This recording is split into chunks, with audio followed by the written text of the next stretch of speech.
Éramos prófanos en todo lo que se relacionara con lo siniestro, circunstancia que nos colocaba ante un dilema: abandonar cualquier acción ulterior, e incluso el propio priorato, en nombre de una precaución supersticiosa, o alimentar nuestro sentido de la aventura y el riesgo, fuesen cuales fueren los horrores que nos depara aquel desconocido abismo. Por la mañana habíamos decidido ir a Londres para reunir a un grupo de arqueólogos y científicos idóneos para enfrentarse al misterio.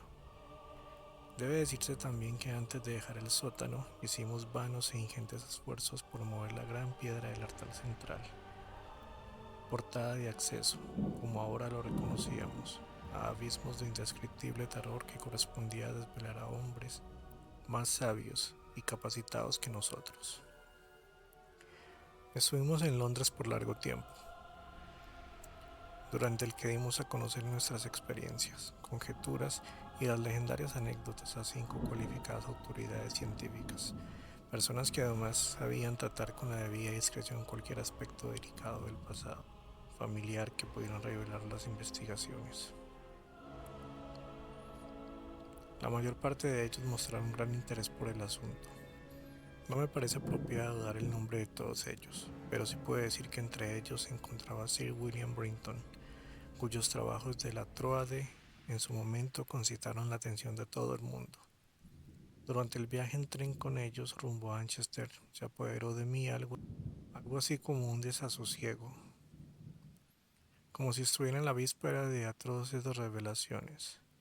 Desazón también se advertía en el rostro de muchos de los norteamericanos que vivían en Londres, por la inesperada muerte de su presidente, ocurrida del otro lado del océano. El 7 de agosto por la tarde llegamos al priorato de Exham, donde los sirvientes me aseguraron que no había ocurrido nada inusual. Los gatos, incluso el viejo Niggerman, se habían mostrado perfectamente plácidos y ninguna de las trampas de la casa había saltado. Las investigaciones comenzarían al día siguiente.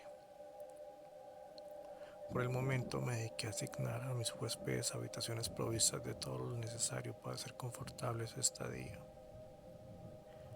De noche me fui a mi habitación de la torre, acompañado del siempre fiel Niggerman. Pronto me dormí y fui asaltado otra vez por espantosos sueños. Una de las pesadillas me colocaba en una fiesta romana del estilo de las de Trimalción, donde debía presenciar una repugnante monstruosidad sobre una fuente cubierta. Nuevamente volvió recurrente la pesadilla del porquero y su hediondo rebaño en la gruta tenebrosa. Cuando desperté ya era de día, y en las habitaciones de abajo no se oía ningún ruido. Las ratas, ya fuesen reales o imaginarias, no me habían molestado. Lo mismo le había pasado a Niggerman, que dormía plácidamente a mis pies. Al bajar, comprobé que en el resto de la casa reinaba la más absoluta tranquilidad. Según la hipótesis de uno de los científicos que me acompañaban, alguien de apellido Thornton, especialista en fenómenos psíquicos, ello era debido a que en ese momento se me develaba lo que determinadas fuerzas desconocidas deseaban que viese. Teoría que, a decir verdad, me pareció una absurda. A las 11 de la mañana todo estaba listo, y nuestro grupo de 7 hombres, con potentes reflectores eléctricos y herramientas de excavación, descendimos al sótano y cerramos la puerta por detrás de nosotros.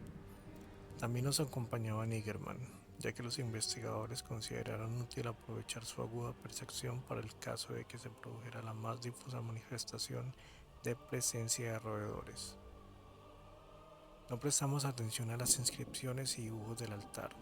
3 de los científicos ya los había visto y los demás estaban al tanto de sus características. En cambio, el altar central concentró todos los esfuerzos. Luego de una hora de duro trabajo, Sir William Brinton había conseguido desplazarlo hacia atrás empleando una especie de palanca totalmente desconocida para mí. El horror que quedó entonces al descubierto fue tal que nos habría dejado paralizados si no fuera porque íbamos prevenidos. A través de un agujero casi cuadrado, abierto sobre el enlosado suelo y desparramados en un tramo de escalera tan desgastado que parecía casi una superficie plana, con una leve inclinación en el centro, podía verse un espantoso amasijo de huesos humanos o semihumanos. Los esqueletos que conservaban la última posición vital revelaban gestos de pánico, y todos habían sido pelados por los roedores. Ningún rasgo de aquellos cráneos permitía suponer que pertenecieran a seres con alto grado de idiotez o cretinismo, y mucho menos a antropoides prehistóricos. Sobre los escalones atiborrados de esos restos se abría en forma de arco un pasadizo descendente, al parecer excavado en la roca viva, por el cual circulaba una corriente de aire. Esta no era una bocanada impregnada de hediondez propia de una cripta cerrada, sino una agradable brisa fresca. Luego de un momento de vacilación, en medio de escalofríos nos dispusimos a abrirnos paso escaleras abajo.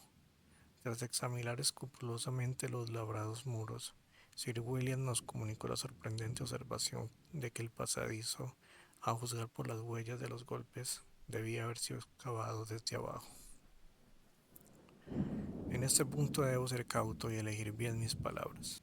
Después de bajar unos cuantos peldaños, entre huesos roídos, descubrimos que había una luz por delante.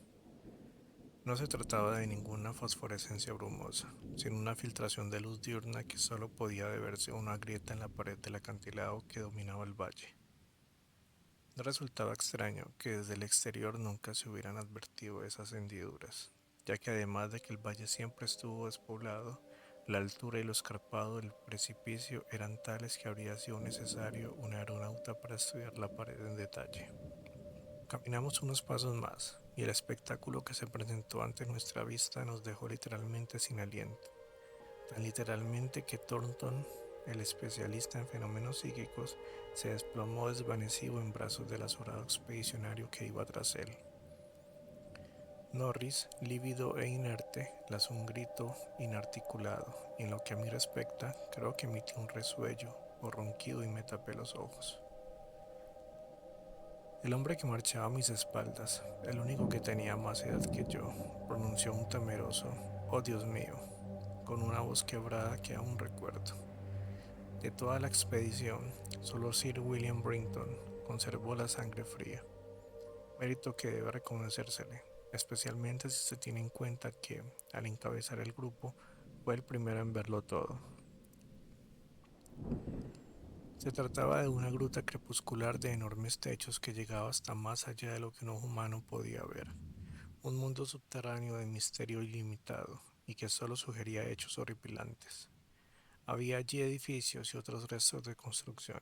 Con mirada aún enturbiada por el pánico, divisé un singular túmulo, un impresionante círculo de monolitos, ruinas romanas de bóveda baja, los restos de una pira funeraria sajona y hasta una primitiva construcción inglesa de madera. Pero todo esto era poco importante frente al abominable espectáculo que se extendía hasta donde la vista podía llegar. Una demencial maraña de huesos humanos, o de aspecto humano, igual a los que habíamos visto antes. Los huesos lo cubrían todo como si fuera la espuma de un mar. Unos estaban sueltos, otros aún permanecían articulados en esqueletos que denotaban posturas de diabólico frenesí o de intentar repeler ataques caníbales. Cuando el antropólogo, el doctor Trask, se inclinó para clasificar los cráneos, encontró una mezcla degradada que lo dejó desconcertado. En su mayoría eran seres de menor tamaño que el borde de Piltdown en la escala de la evolución, pero en todos los casos definitivamente humanos. Muchos eran de grado superior, y solo algunos podían atribuirse a seres con cerebro y sentidos plenamente desarrollados. Prácticamente no había hueso que no estuviese roído, en especial por las ratas, pero también por otros seres de aquel aquelarre infernal. Entre ellos también se veían huesecillos de ratas. No creo que ninguno de nosotros conservase intacta su lucidez durante aquel día abrumado por horribles descubrimientos. Ni Hoffman ni Huisman, habrían podido nunca imaginar escenas más increíbles, ni pesadillas más repulsivas, más atrozmente góticas que las que ofrecía aquella tenebrosa gruta por la que avanzábamos como sonámbulos. Las revelaciones se sucedían una tras otra, y creo que todos tratábamos de bloquear los pensamientos que nos llevaran a explicar lo que podría haber sucedido en aquel lugar 300, 1000, 2000 o hasta 10.000 años antes. Estábamos en la antesala del infierno. El desdichado Thornton volvió a desvanecerse cuando Trask le comunicó que algunos de aquellos esqueletos debían permanecer a seres cuadrúpedos. El horror se acumuló al horror cuando comenzábamos a interpretar los restos arquitectónicos. Según parece, los seres cuadrúpedos habían vivido en cuevas de piedra de donde debieron escapar por hambre o miedo a los roedores. Las ratas se contaban por legiones y evidentemente se habían cebado con las grotescas verduras, cuyos residuos aún podían encontrarse en el fondo de grandes recipientes de piedra. Entendía ahora por qué mis antepasados cultivaban aquellos huertos inmensos. Ojalá pudiese olvidarlo todo. No fue preciso averiguar demasiado sobre el propósito de aquellas diabólicas huestes de roedores. Sir William, de pie con su reflector sobre las ruinas romanas, tradujo en voz alta el ritual más impactante que he conocido, que hablaba de la dieta del culto antediluviano que los sacerdotes de Cibeles encontraron y mezclaron con el suyo. Norris, acostumbrado a las trincheras, no podía caminar derecho cuando salió del edificio inglés. Era una carnicería y una cocina, cosa que él había sospechado antes de entrar, pero era demasiado para los familiares utensilios ingleses en ese lugar, y leer conocidas inscripciones en su lengua, algunas tan recientes como de 1610.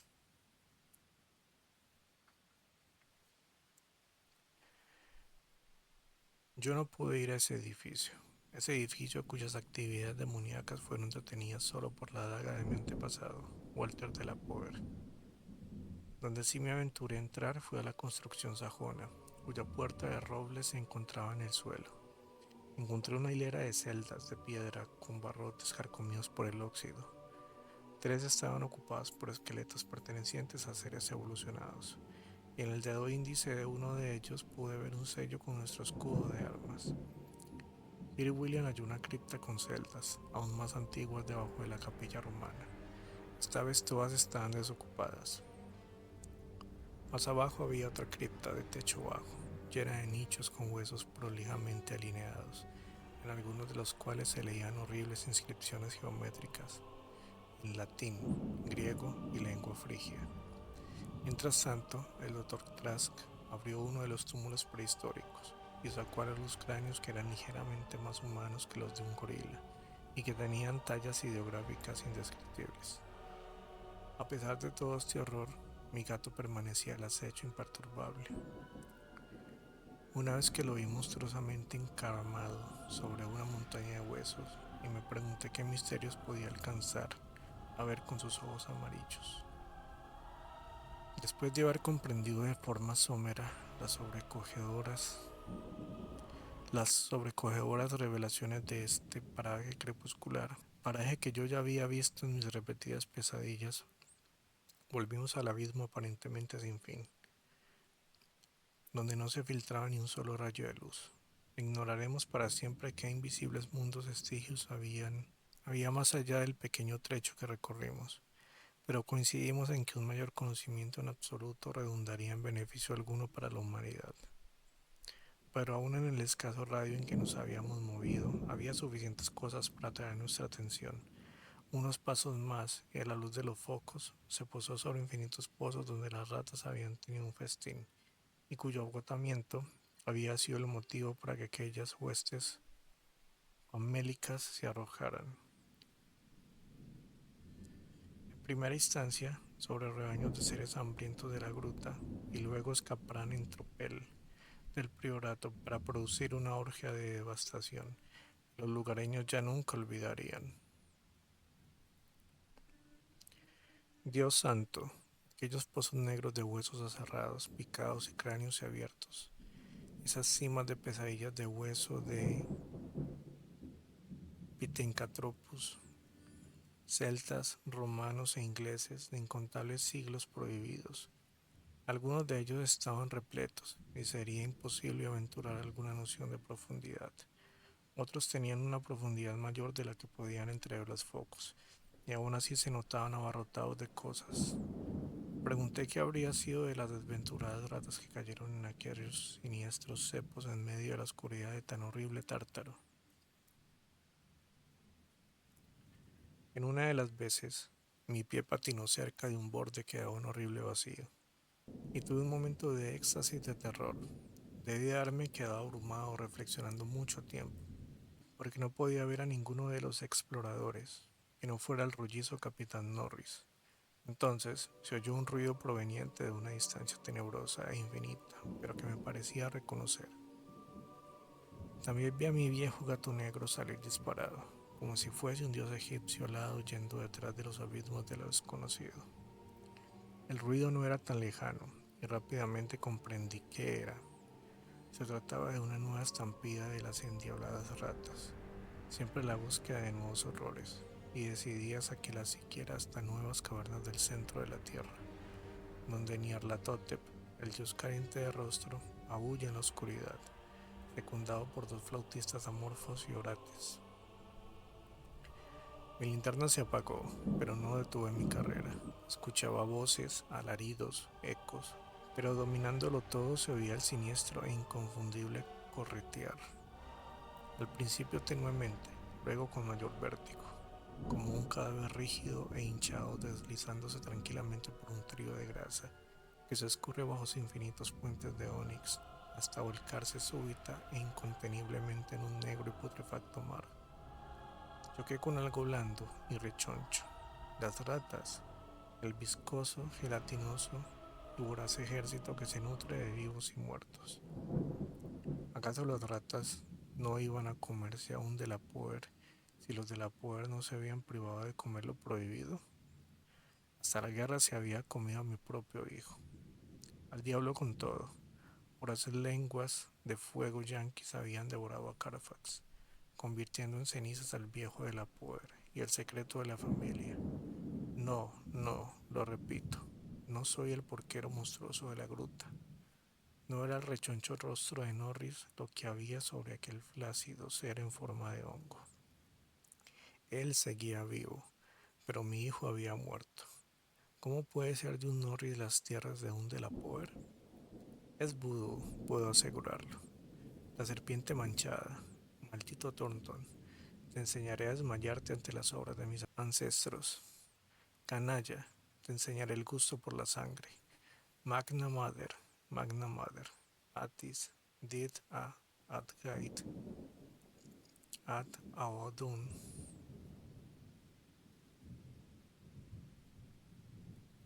Ad Aoadaun, Hagus Bas Dunash Ort, Donas Dos, Donas Dolas Ort, Agus Lit Sa, Ungol,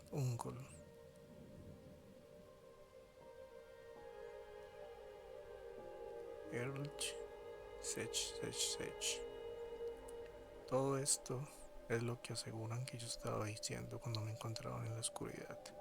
Después de 3 horas, me descubrieron agazapado en la oscuridad sobre el cuerpo regordete y medio devorado del capitán Norris, con mi propio gato saltando y desgarrándome la garganta. Ahora han volado el priorato de Exham. Me han quitado mi Niggerman y me han encerrado en esta habitación de Hanwell, con susurros temerosos sobre mi herencia y mis experiencias. Thornton está en la habitación de al lado, pero no me dejan hablar con él. También intentan suprimir la mayoría de los hechos relacionados con el priorato. Cuando hablo del pobre Norris, me acusan de algo terrible, pero deben saber que no lo hice. Deben saber que eran las ratas que se deslizan y se escabullen, cuyas carreras no me dejan dormir, las ratas demoníacas que corren dentro del alcolchado en esta sala y me llaman a horrores más grandes de los que nunca he conocido, las ratas que nadie puede oír, las ratas en las paredes.